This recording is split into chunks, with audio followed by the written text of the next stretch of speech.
Idol, naalala mo pa ba 'to? Is this yours? Oo, commercial ko yun, yung inabot ko yung badminton, ano ba tawag dun?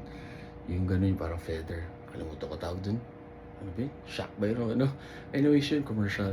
Tsaka yung deodorant commercial, oh, good good times. Ano yun, 1996, dun ako nagsimula sa commercial model, international commercial model. So may abs pa ako, may chest, may back, pero alam mo yung baby muscles pa lang. And then syempre ngayon matanda na, so matandang muscles na muscle maturity ang tawag. So ngayon may balbas na, ini-enjoy ko tong pagiging matanda ko. Kasi alam naman natin na bihira yung maabot sa ganitong edad, kaya sobrang blessed. Sobrang salamat ako kay Lord sa blessings at bless niya ako ng asawa na loyal, sobrang pagmahal. So lahat na binigay ng Lord. Siyempre, may contentment tayo, may happiness. Kung kaya pa niya na sana sa tamang panahon, namin, masolusyon itong lahat, malagpasan lahat. Pagka-baby, tas mas maraming income para mas magandang travel, blessings, commercials, endorsements, movies, pelikula. So, diba? Pero always give your best and God will do the rest and always be a good person.